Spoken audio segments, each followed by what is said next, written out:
Queridos amigos e amigas, boa noite para todos.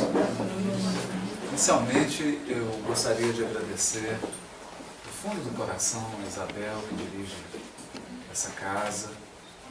Dizer que para mim é quase não, é na verdade um grande presente poder vir a St. Gallen e poder encontrar aqui irmãos e amigos que eu já fiz no Brasil e que tenho feito aqui na Europa. Muita satisfação que nós nos encontramos e trocamos impressões sobre essa abençoada doutrina espírita.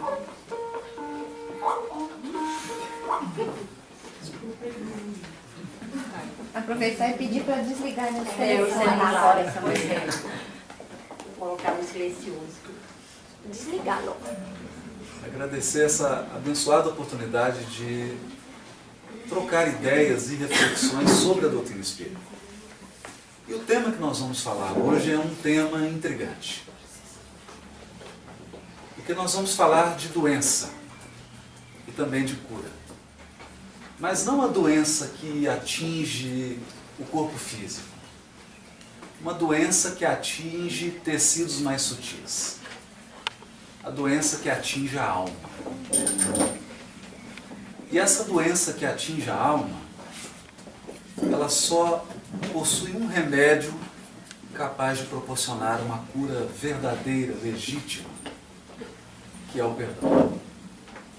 O perdão é esse remédio capaz de libertar a alma e curá-la de uma série de mazelas espirituais. Para falar do perdão, nós precisamos falar de relacionamento. Porque não haveria possibilidade de magoar-se, não haveria possibilidade de carregar o rancor, o ódio contra alguém se não fosse o relacionamento humano. Então nós, nesse início, nos lembramos de uma história.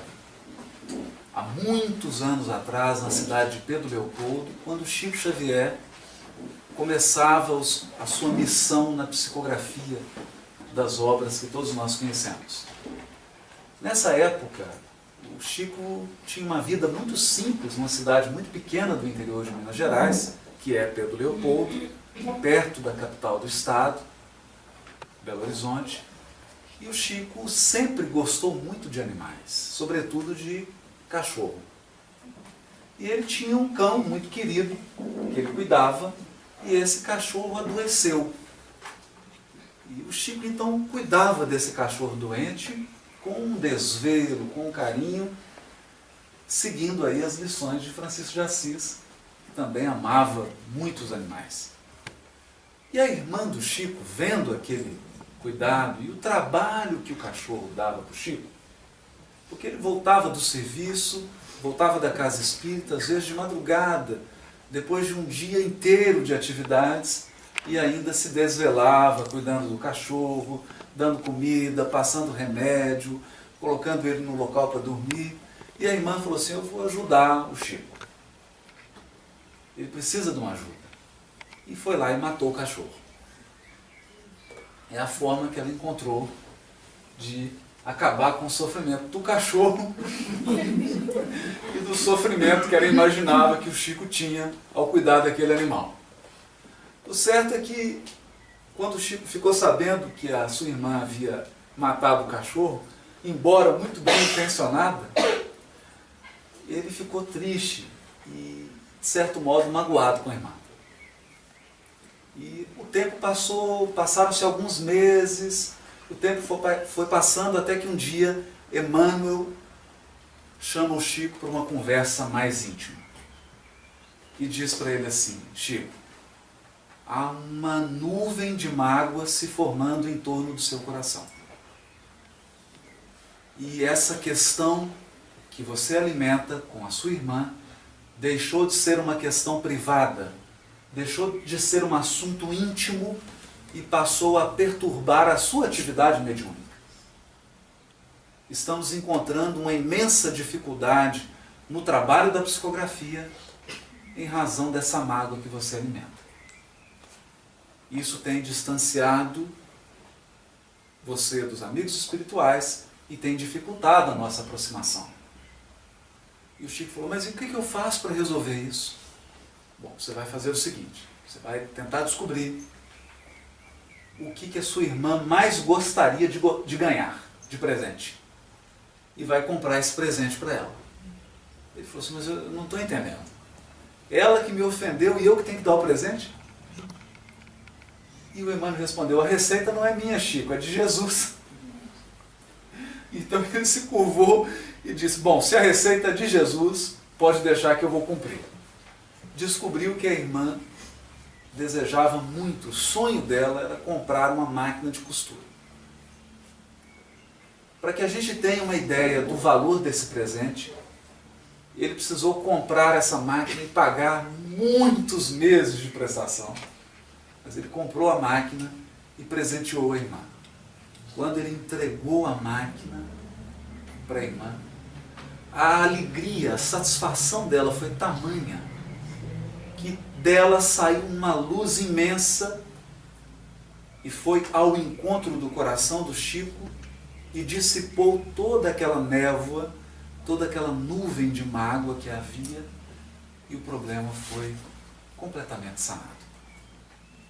Essa é a história que serve de base para a nossa reflexão da noite. E eu trouxe também um texto de Emmanuel, para que a gente vá aproximando aos poucos do tema. Emmanuel diz no livro Caminho, Verdade e Vida, utilizando uma linguagem profundamente simbólica. Aqui é preciso que cada um de nós acorde o seu gosto por poesia e por literatura. Porque ele não está dizendo de uma forma direta e matemática. Ele está lidando com literatura pura. E diz assim, todos os sentimentos que nos foram conferidos por Deus são sagrados. Todo sentimento constituem o ouro e a prata da nossa herança. Mas como assevera o apóstolo, deixamos que as dádivas se enferrujassem, fossem corroídas pela ferrugem no transcurso do tempo.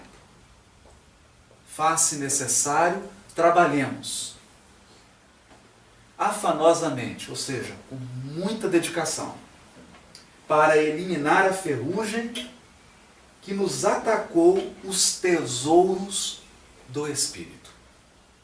Para isso, é indispensável compreendamos no Evangelho a história da renúncia perfeita e do perdão sem obstáculos, a fim de que estejamos caminhando verdadeiramente ao encontro do Cristo.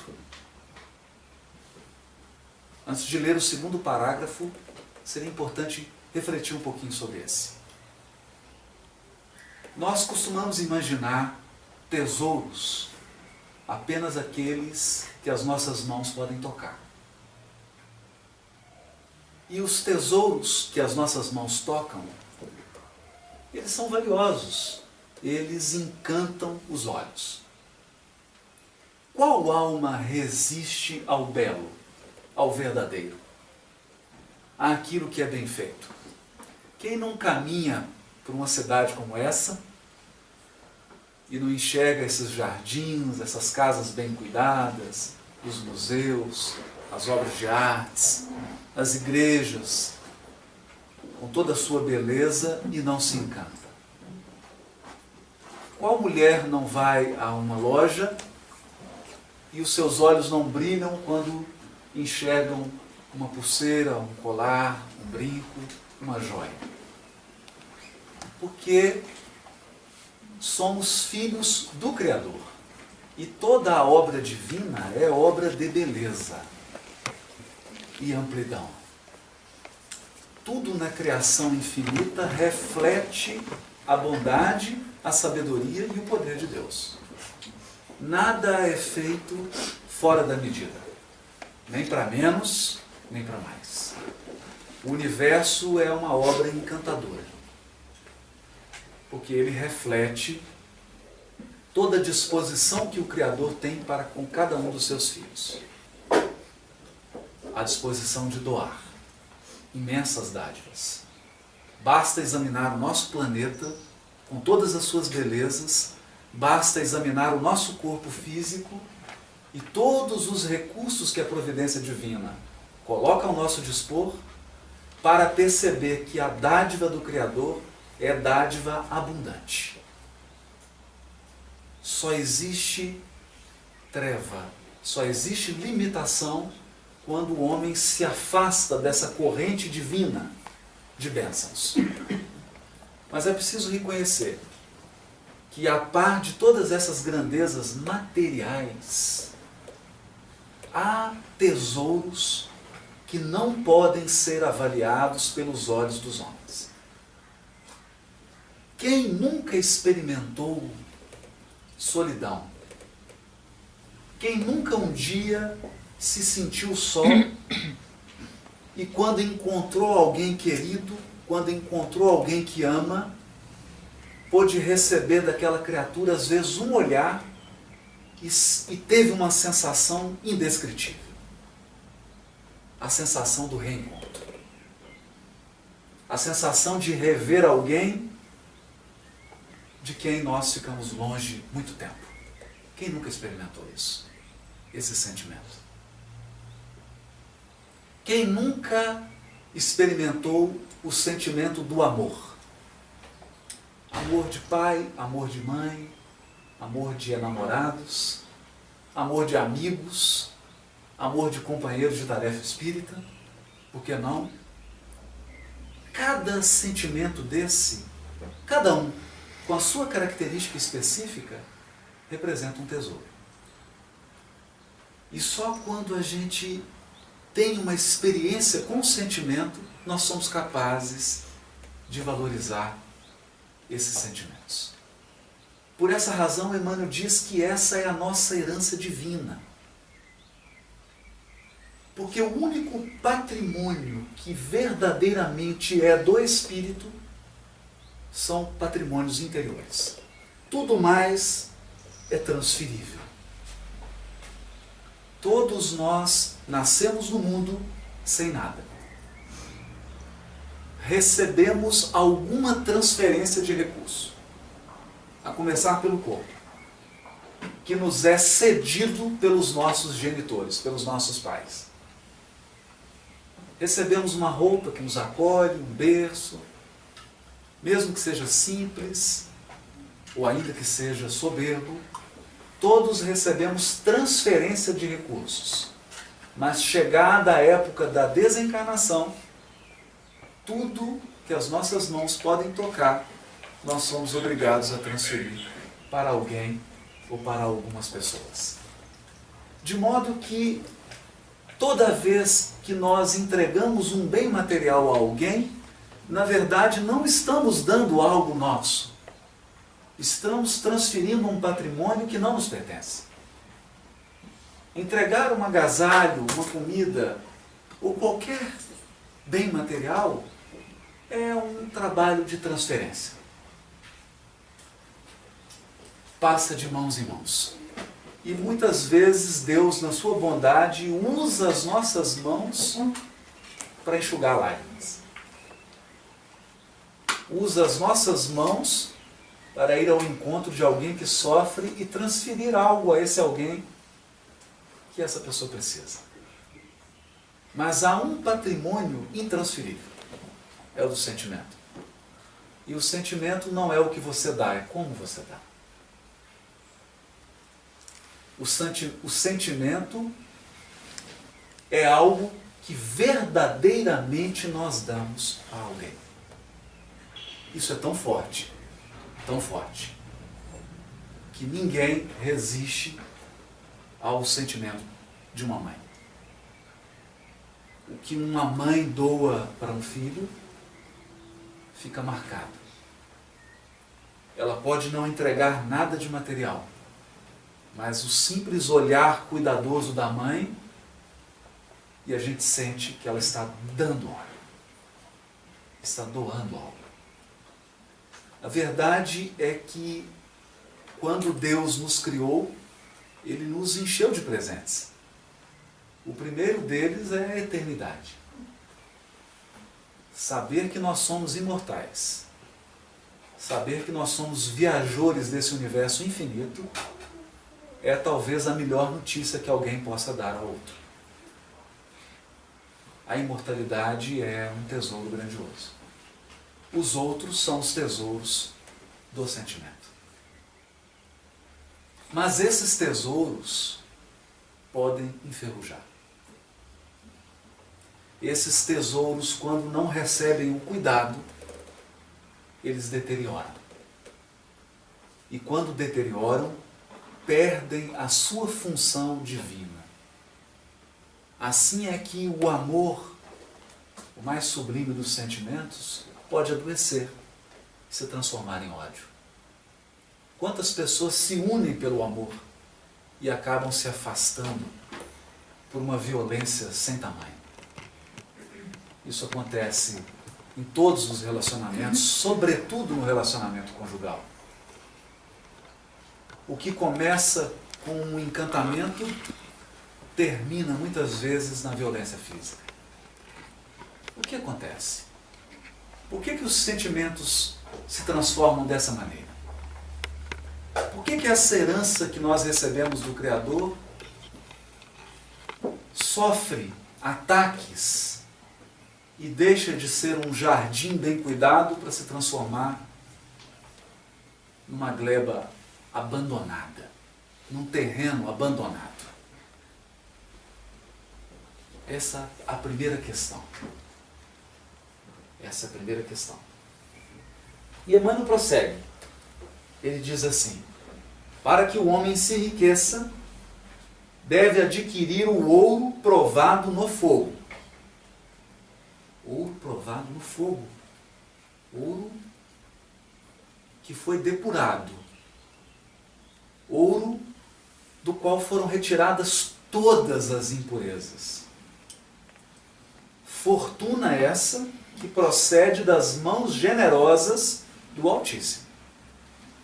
Esse ouro vem de Deus. Mas a purificação dele é obra nossa. Somente essa riqueza espiritual, adquirida nas situações de trabalho árduo, de profunda compreensão, de vitória sobre si mesmo, de esforço incessante, conferirá ao espírito a posição de ascendência legítima, de bem-estar permanente, além das transformações impostas pelo sepulcro, pelo túmulo, e apenas levará a efeito tão elevada conquista após entregar-se totalmente ao Pai para a grandeza do divino serviço.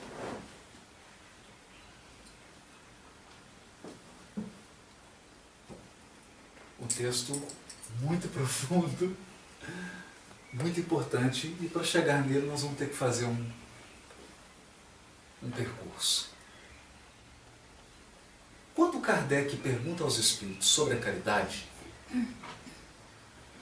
a mente humana, quando se fala em caridade, se volta para o que eu posso transferir a outrem. O que eu posso ceder, que está nas minhas mãos, para outrem. E, em muitos casos, há caridade verdadeira quando se transfere algo. Para alguém que experimenta a fome, não há ato mais generoso do que dar a comida. Para quem enfraquece de sede, não há nada melhor do que entregar água. Quem tem frio precisa de agasalho. Mas e quando a criatura não necessita de coisas palpáveis? E quando o ser humano está profundamente carente de outro patrimônio? Por essa razão, os espíritos responderam a Allan Kardec que a verdadeira caridade, tal como a entendia Jesus, era benevolência para com todos, bondade para com todos, bondade sem distinção, bondade que não elege pessoas, indulgência para com as imperfeições e perdão das ofensas. Portanto, os espíritos superiores circunscreveram a verdadeira caridade ao âmbito do relacionamento. Do relacionamento. Toda a verdadeira caridade pode ser exercida nas relações humanas. E aqui abre-se um caminho todo novo para a nossa reflexão. Porque são nas relações humanas que nós adoecemos. São nas relações humanas que nós experimentamos depressão. Que nós experimentamos carência. São nas relações humanas que nós experimentamos a mágoa. Por isso a caridade passa a ser não somente um caminho de saúde e integridade do espírito, mas passa a ser também aquele elemento que preserva os relacionamentos. André Luiz, quando fala sobre esse assunto, diz assim: nós deveríamos receber os nossos familiares como se fossem visitas. Está no livro Agenda Cristã. E por que ele diz isso? Porque nós sempre oferecemos o melhor para as pessoas com as quais nós temos pouca intimidade. À medida que cresce a intimidade, nós fechamos a comporta. Nós nos tornamos mais... guardamos mais o sentimento. Isso acontece em todas as relações. E passamos a privar as pessoas que convivem conosco do nosso melhor, do nosso tesouro. Então, chegado a esse ponto, o sorriso passa a ser o nosso presente para os estranhos. A gentileza passa a ser a nossa dádiva para quem nós não conhecemos. A amabilidade, a educação extrema é somente para os que passam rapidamente na rua. E aquelas pessoas que dividem o nosso cotidiano. Aquelas que constroem conosco o dia a dia. Essas se veem privadas do nosso maior patrimônio. Esse assunto foi abordado no Evangelho? Foi abordado. Vendo aqui Francisco de Assis, eu me lembro dos últimos momentos da sua encarnação, quando ele, já velhinho e cego, em Assis,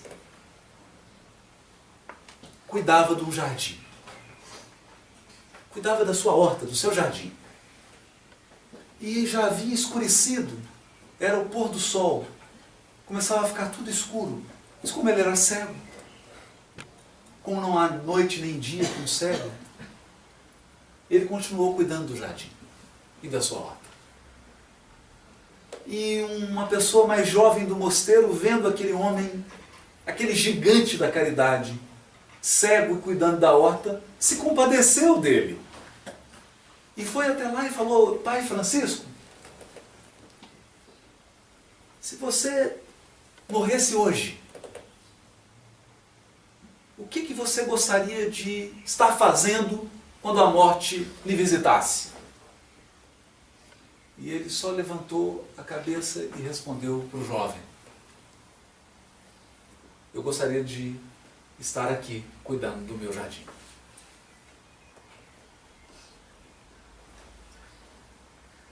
Porque a pessoa que aprende a cuidar de um jardim de uma horta, talvez ela tenha aprendido o maior segredo da vida.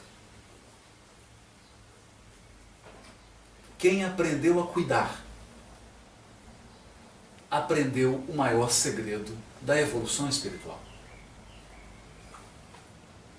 Porque cuidar exige muitas virtudes. A primeira delas é a virtude da vigilância. O agricultor, atencioso com seu jardim, sabe quando ele é invadido. Sabe quando alguma praga natural, quando alguma doença atinge uma planta. E quem sabe cuidar dos seus relacionamentos, percebe quando as pessoas da sua convivência estão magoadas ou infelizes com a sua conduta. Percebem quando algum agente externo começou a afetar os seus relacionamentos. Seja o seu casamento, a relação com seu filho, com sua filha, com seus familiares, com seus pais, com seus companheiros de casa espírita. Porque nenhum relacionamento é imune. Nenhum relacionamento está isento de crises e de adoecimento. Todo relacionamento está sujeito à deterioração. Ele pode deteriorar. Ele pode enfraquecer. Ele pode morrer. Essa primeira virtude, que é a virtude da vigilância, não deixar faltar. Não deixar faltar. Mas também não impedir que o outro doe. Porque às vezes a nossa ânsia de doar apaga a vontade que o outro tem de nos oferecer. E o relacionamento é uma troca de tesouros. Quem dá sempre se engrandece. Nós sempre devemos doar, mas nunca podemos impedir alguém de doar. Porque é o engrandecimento dele também. Essa vigilância é o primeiro passo. Mas não basta. Qual agricultor não sabe que precisa adubar e regar a planta? E qual relacionamento não precisa de reforço? Qual relação humana não precisa de alimento? De investimento? Investimento requer benevolência para com todos. Investimento requer indulgência para com as imperfeições. E investimento requer perdão das ofensas.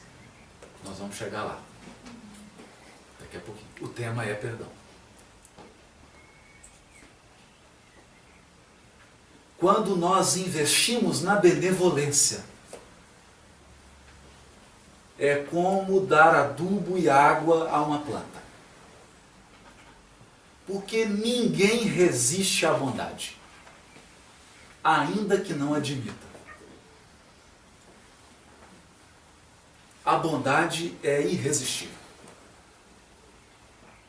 A pessoa pode negar, ela pode continuar com a cara feia, ela pode fingir que não recebeu, ela pode nem agradecer, mas tira.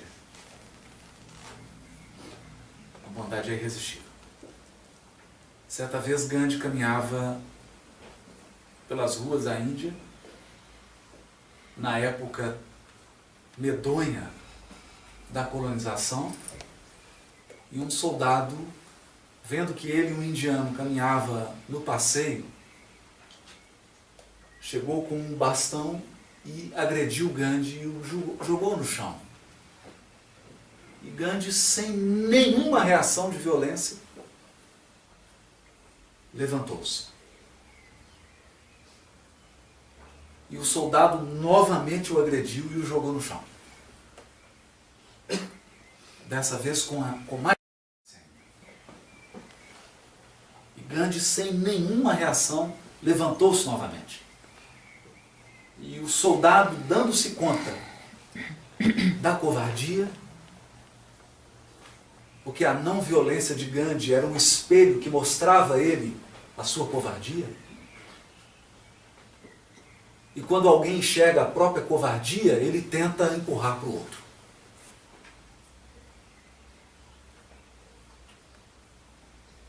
Ele tenta projetar. Ele então perguntou para Gandhi: quem te ensinou a ser tão covarde? E o Gandhi apontou para o peito do soldado e disse: esse homem que está crucificado no seu peito. O soldado trazia um crucifixo com a imagem de Jesus. Foi esse homem que me ensinou. O soldado então tomou um choque e, percebendo a barbaridade, a falta de sentido de tudo aquilo, pegou as mãos de Gandhi e pediu perdão pelo que havia feito. Porque a bondade é irresistível. A bondade é o maior investimento que nós podemos fazer nos relacionamentos. Ser bondoso. Mas, sobretudo, ser bondoso quando o cotidiano já tomou conta. Ser bondoso quando você já convive há 20 anos. Eu não sei aqui em St. Gallen, mas na cidade onde eu moro, os casais começam um relacionamento dando os nomes de bichinhos. E os bichinhos começam pequenos. À medida que o relacionamento vai prosseguindo, os bichos começam a ficar grandes. No início eles são bichos assim carinhosos e bonitinhos. E à medida que o relacionamento ganha tempo, um começa a chamar o outro de bichos assim não tão bonitos. E geralmente muito grandes. Com o tempo nós estancamos a fonte da nossa bondade. E com o tempo nós estancamos a fonte da nossa indulgência.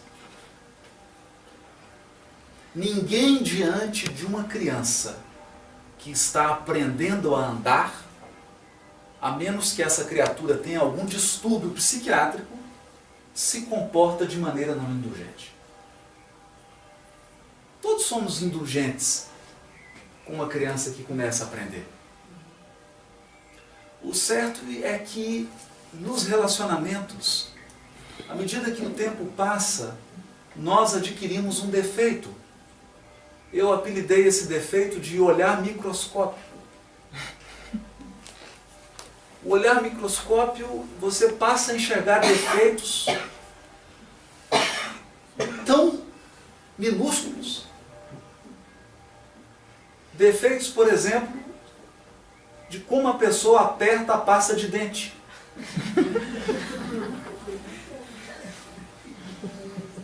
E nós focamos com toda a energia na nossa alma nesses defeitos. E passamos a alimentar uma espécie de intolerância. André Luiz, no livro Agenda Cristã, nos diz que qualquer viajor que fixar o olhar no caminho, demasiado para baixo e muito nas pedras, em pouco tempo ele só enxergará pedras.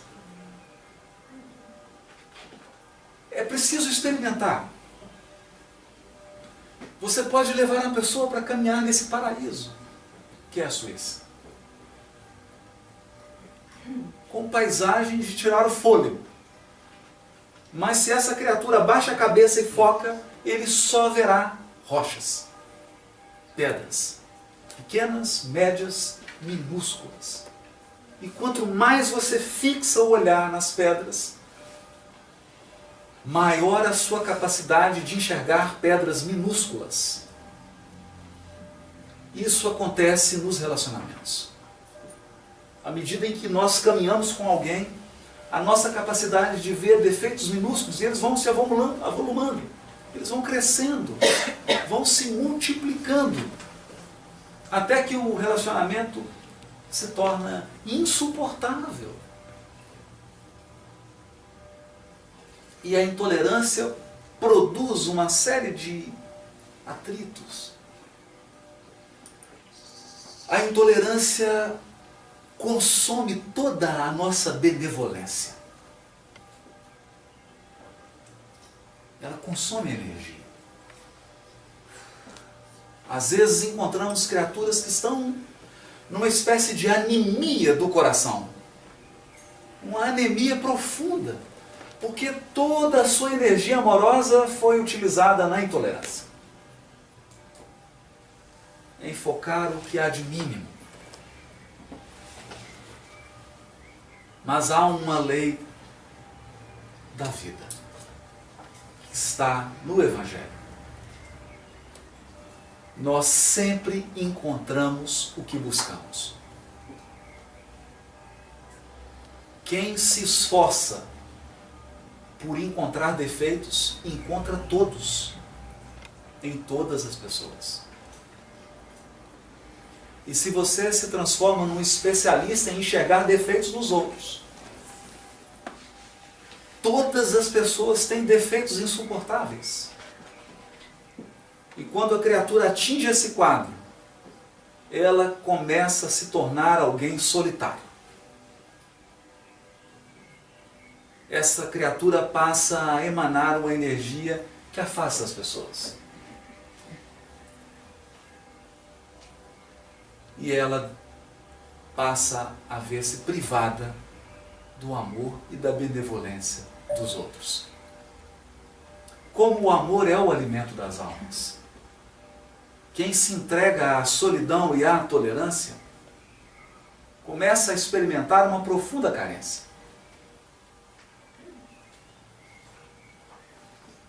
Um profundo sentimento de falta, que só a caridade é capaz de corrigir. Só o serviço ao semelhante é capaz de curar. Mas, mesmo sendo benevolente, e mesmo sendo indulgente, não existe nenhum relacionamento sem feridas. Conviver com alguém por muito tempo significa machucar e ser machucado. Quando Jesus reúne os apóstolos na última ceia, ele começa a dizer que daquele círculo íntimo sairia alguém que iria trair. E os apóstolos começam a se perguntar: Senhor, serei eu? Serei eu? E ele responde de uma maneira simbólica, com uma parábola. Aquele que mete, que coloca a mão comigo no prato, é o que há de me trair. A gente lê o texto rapidamente e não se dá conta de que há um aspecto cultural aqui. Hoje é muito comum, as pessoas pedem o prato individual. Você pede o seu, a pessoa que está do seu lado pede o prato. Na época de Jesus havia um prato só. E as pessoas comiam conjuntamente. Haviam tigelas com as coisas, você pegava o pão e todos comiam junto. E quanto mais intimidade, significa que as mãos se encontravam. Esse é o símbolo do cotidiano. Esse é o símbolo das relações humanas de intimidade. Quem come conosco são aqueles que dividem a nossa intimidade. E só podem nos ferir profundamente os íntimos. Um estranho pode nos matar. Pode. um estranho pode nos machucar. E evidentemente não falamos desses extremos. Mas só pode nos magoar profundamente as pessoas da nossa intimidade. E é aqui que as relações adoecem. E é aqui que nós adoecemos.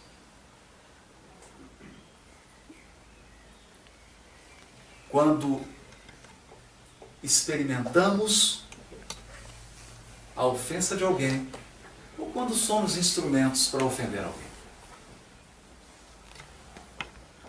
E é impossível, porque nós ainda vivemos num estágio da evolução, em que não somos mais brutos, mas também não somos anjos. Nós estamos a meio do caminho. Estamos na metade da jornada. Todos nós somos um misto de sombra e luz. O Chico costumava dizer que todos nós somos um lago. Na superfície, águas muito tranquilas e cristalinas. Mas no fundo, um lodo. E quando é tocado, isso vem à superfície e pode manchar toda a água. Ele dizia isso como uma advertência que nós precisamos para conosco e para com o semelhante. Ninguém deve escavar tão profundo em si mesmo, porque corre o risco de não sair íntegro. E ninguém deve escavar tão profundo no outro.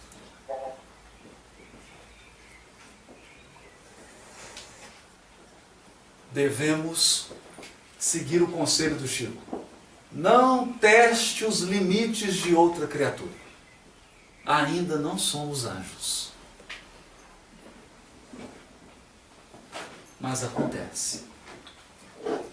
Quanto mais se dá a intimidade e quanto mais tempo tem os relacionamentos, mais as pessoas tocam umas às outras de forma profunda. E nesses toques surge a dor, a ofensa e a mágoa. O que fazer? Desistir do relacionamento? Mas é impossível. É impossível. Porque nenhum de nós é alguém sem o outro. É impossível ser alguém sem outra pessoa.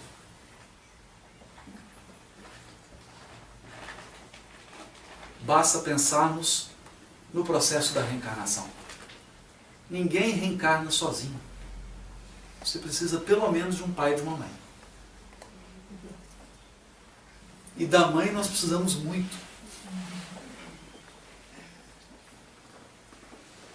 E a lição da reencarnação, em que o espírito, no mundo espiritual, de posse de todas as suas faculdades, entra num estágio da infância de dependência absoluta.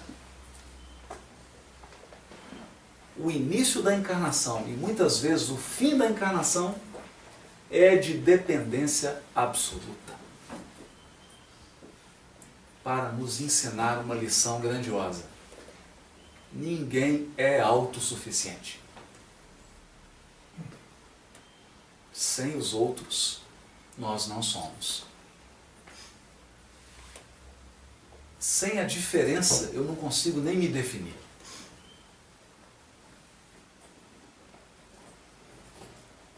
Imaginem se tudo no mundo fosse branco.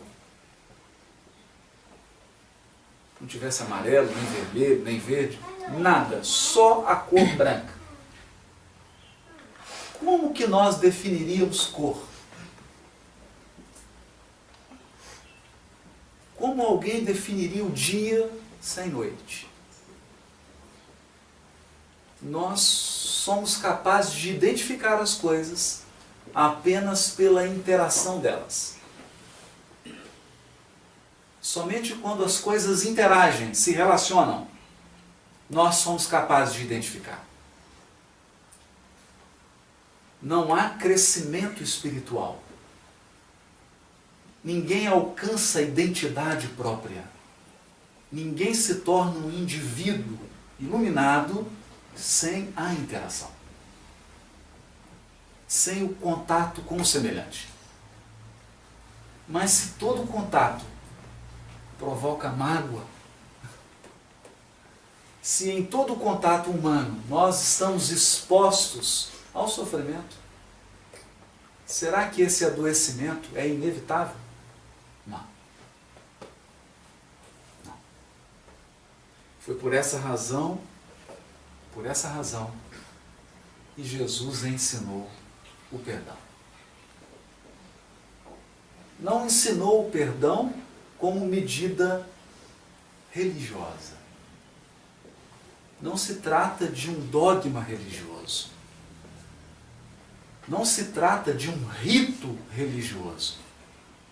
Ninguém perdoa para agradar a Deus.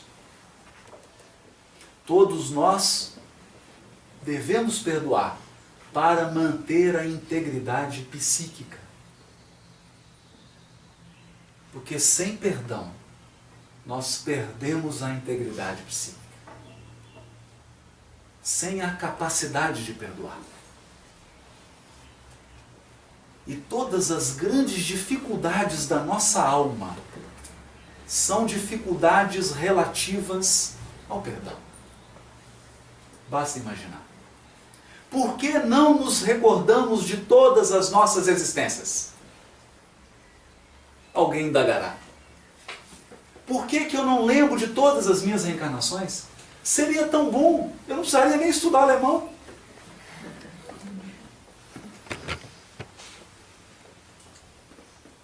Bastaria recordar. Por que não nos... Por quê?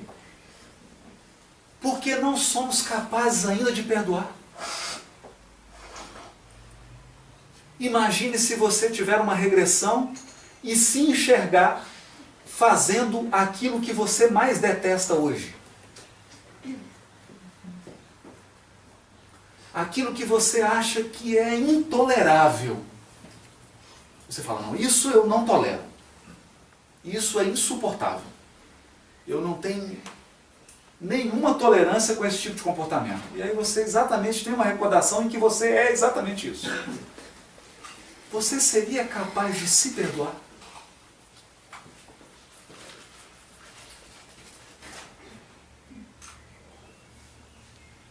Alguém seria capaz de manter qualquer dos seus relacionamentos se recordasse de tudo que aconteceu? Porque quantas vezes fomos abandonados por um amor? Quantas vezes fomos traídos por alguém amado, que nos substituiu por outro? Quantas vezes nós experimentamos a negligência de um pai ou de uma mãe? Quantas vezes, nas inúmeras vidas, experimentamos a ingratidão de um amigo? Se todas essas lembranças viessem hoje nos visitar, nós, possivelmente, seríamos internados. Seria mágoa demais para carregar. Seria como 4 malas de 1 tonelada cada. Não dá para carregar. Então o Criador nos dá a dádiva do esquecimento. E ainda assim, tamanha é a nossa mágoa. Tamanha é a nossa mágoa que nós temos mágoa por intuição. A pessoa entra na casa espírita, você fala, estou conhecendo ela hoje, mas já não gosto dela. E você sente a mágoa com a pessoa que você conheceu hoje. Porque o esquecimento não foi capaz de apagar totalmente tamanha mágoa. Tamanha mágoa. Isso acontece nas famílias. Isso acontece nos relacionamentos. Acontece nas relações humanas. Então o esquecimento das reencarnações é uma bênção para que todos nós aprendamos a lidar com a mágoa. A conviver com a mágoa. E o primeiro passo, porque não basta fazer o diagnóstico. Até aqui nós diagnosticamos. Até aqui está feito o inventário. E alguém talvez esteja se perguntando, mas e a cura? Onde está o remédio? A primeira dose é reconhecer que machucar-se reciprocamente é natural. É natural. Nós não devemos alimentar expectativas irreais dos relacionamentos humanos. Quando o repórter entrevistou o Chico, perguntou para ele, Chico, como você vê o mundo? Eu vejo o mundo como ele é. E como que você vê as pessoas? Eu vejo elas como elas são. Ué, e você, Chico? Eu continuo mesmo.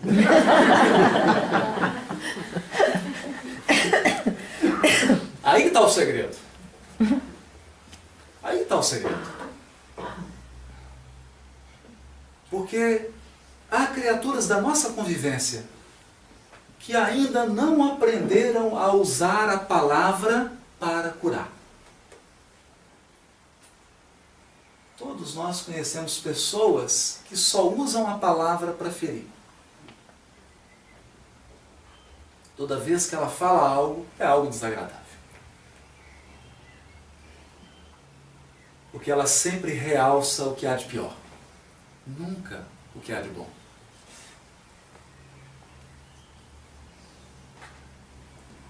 Então é preciso enxergar as criaturas do tamanho que elas são. Ou entender que elas estão num degrau que é o delas. Não há mágica na evolução. Ninguém salta degraus. Nós subimos degraus. Alguns sobem rápido, outros devagar, outros sobem com a má vontade, mas sobem. O primeiro passo da cura pelo perdão é reconhecer que nos relacionamentos nós vamos nos ferir. Por isso há uma poetisa mineira chamada Adélia Prado. E ela escreveu um poema cujo refrão é assim: o amor é a coisa mais triste. O amor é a coisa que eu mais quero. Forte ou fraco, alegre ou triste, amor é a coisa que mais quero. É o profundo reconhecimento de que nós não somos dignos ainda de nos relacionar com os anjos. Não por eles, por nós. Eu penso que se fôssemos conduzidos a uma cidade de anjos, em pouco tempo nós estaríamos em algum tribunal. Se é que há tribunal nas cidades onde moram anjos.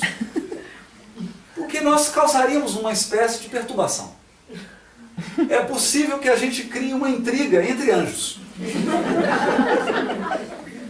E talvez é até provável que a gente enxergue algum defeito num anjo que ele não tem. É normal. Onde há seres imperfeitos, há relações imperfeitas. Há relacionamentos imperfeitos. Então o primeiro ponto é reconhecer que o amor é uma aventura. É uma aventura de alegria e de dor. Amar dói. Dói.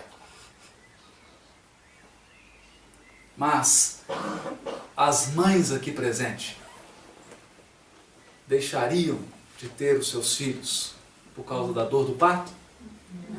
todos os homens aqui falhariam, não, eu deixaria. Apesar do homem ser muito resistente à dor, o homem tem uma resistência à dor e morre. Eu nunca vi uma mulher dizer que não teria um filho porque o parto foi doloroso. O amor dói mesmo. E é preciso ter coragem. Esse é o primeiro passo. O segundo passo é entender que eu só preciso perdoar. Eu só preciso perdoar porque preciso do perdão. Quem já trabalhou com diálogo fraterno sabe disso. Às vezes você atende uma família inteira. Aí primeiro entra o marido. E ele faz uma descrição da família. A esposa, o filho, a filha, a sogra. Sobretudo a sogra. E você tem uma visão. Mas ele não fala dele. Num atendimento fraterno, uma pessoa nunca enxerga onde está o problema dela. Mas sempre a cota do outro. Aí entra a esposa.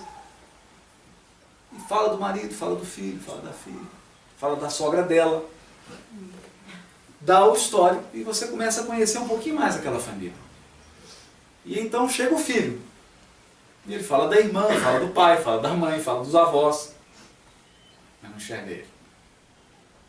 Cada um fala da sua perspectiva. Mas na perspectiva de cada um nunca há nada sobre ele. É por essa razão que há uma anedota de que um casal foi consultar-se com um sábio oriental. E havia um discípulo em treinamento, e entrou primeiro o marido e começou a falar mal da mulher e de todos os defeitos dela. Ele falou assim, mas você não acha, monge, que eu tenho razão? Ele falou, tem razão. Você tem razão. E aí o marido saiu feliz e entrou a mulher. E começou a falar todos os defeitos do marido. Você está vendo o tanto que eu sou? Você não acha que eu tenho razão? Está coberta de razão. Está coberta de razão. E aí a esposa saiu. Aí o discípulo virou e falou, mas agora eu não estou entendendo. O senhor ouve o marido e fala que ele tem razão. Agora ouve a esposa e fala que ele tem razão? Está tendo uma incoerência. Ele fala, você tem razão.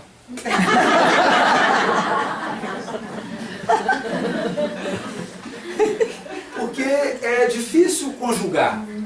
E ninguém se imagina precisando do perdão. Em toda a palestra do perdão, talvez nesses 55 minutos, nós pensamos em alguém que precisa do nosso perdão. Mas talvez nenhum de nós tenha pensado em que área eu preciso ser perdoado. Porque em muitos aspectos nós somos insuportáveis. Em muitos aspectos nós somos um peso para as pessoas que nos amam. Nós damos muito trabalho. Em alguns aspectos. Nós representamos um sofrimento em função dos defeitos que ainda carregamos. E as pessoas que verdadeiramente nos amam, só nos amam, porque são capazes de perdoar. Ninguém faz boda de ouro, dando um beijo verdadeiro, sem estar treinado no perdão. Porque casar é contratar um personal trainer do espírito.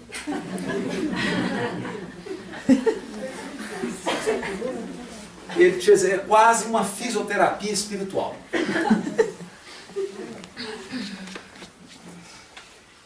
Nós trazemos sofrimento e somos perdoados centenas de vezes e perdoamos centenas de vezes. O perdão é necessário porque nós precisamos do perdão. Carecemos do perdão. Há defeitos, há deficiências do nosso espírito que talvez a gente precise de 10 reencarnações para resolver. Digo isso com base no encontro de Públio Lentulus com Jesus narrado no livro há 2000 anos. Quando Jesus se dirige a Públio Lentulus, ele fala com ele: não venho ao encontro do homem de estado superficial e orgulhoso. Superficial e orgulhoso. Que somente os séculos de sofrimento encaminharão ao regaço de meu Pai, ao seio do meu Pai. Era Jesus deixando claro para Públio Lentulus que aquele aspecto da sua personalidade, superficialidade e orgulho, só poderiam ser corrigidos em muitos séculos. E há uma psicografia de Chico Xavier, ditada por Emmanuel. É ele mesmo escrevendo e falando dele. Está no livro 30 anos com Chico Xavier, escrito por Clóvis Tavares, em que Emmanuel fala da sua encarnação como Padre Manuel da Nóbrega. Em 1500 e pouco, quase 1600. 16 séculos depois, ele diz assim: cansado das posições de mando, cansado das posições de posse, resolvi dar o testemunho que minha companheira havia dado 1 milênio e meio antes de mim. E aceitei a encarnação num país que se iniciava, para conviver com matas virgens, com índios selvagens, e aprender a lição da humildade, a lição de servir, sem esperar nada em troca. 1.500 anos. 1.500 anos para ser capaz de encarar uma dificuldade. Nós precisamos. Ainda bem que os amigos espirituais sabem que precisamos. E quando a gente se dirige ao outro e fala: puxa vida, mas essa pessoa até hoje está fazendo isso? E o amigo espiritual comenta com o outro assim: puxa, ele demorou 1.200 anos. Está querendo que o outro faça em 200. Precisamos do perdão para sobreviver. Nós precisamos do perdão para experimentar o amor. Porque se as pessoas que nos amam não forem capazes de nos perdoar, nós não provaremos o amor. E então, só seremos amados quando nos tornarmos anjos? Não. Deus é pródigo. Deus é abundante. Ele permite que a gente experimente o amor, mesmo sendo imperfeitos. Para isso, e para encerrar essa parte, nos recordamos daquele conto de Humberto de Campos, em que esse espírito, pela psicografia de Chico Xavier, retrata os últimos minutos da crucificação de Jesus. Faltando alguns minutos para Jesus voltar ao mundo espiritual, ele sente que, como se o mundo espiritual houvesse invadido aquele local. Legiões de seres angélicos começam a se aproximar da cruz. Um agrupamento enorme de espíritos iluminados começam a cantar uma música celestial, já preparando a festa do retorno do Mestre para a governadoria do planeta. Mas havia também anjos dedicados à cura. E eles vinham com substâncias e tocavam o corpo de Jesus na cruz, diminuindo a sua dor. Havia outros seres celestes encarregados de anotar o nome de todos os envolvidos naquele fenômeno para o resgate futuro. Eram os responsáveis pela justiça. haviam anjos que consolavam Maria, João e os outros discípulos. E eis que surge um anjo solitário. Ele vinha sozinho e muito célere, muito rápido. Se dirige rapidamente a Jesus, olha nos olhos do mestre e percebe que Jesus queria lhe dizer algo. Ele então coloca o ouvido próximo aos lábios do mestre. E Jesus balbucia algumas palavras com esse anjo. E o anjo então sai veloz numa direção. E diz Humberto de Campos que era o anjo da caridade. E Jesus havia lhe feito um pedido. Judas acabara de suicidar-se. E ele pede ao anjo que vá atender o espírito de Judas. Depois vira para o alto e diz: Pai, perdoa-lhes. Eles não sabem o que fazem. Sem esse presente do Cristo, nós não teríamos a presença dele entre nós. Muito obrigado, Santiago.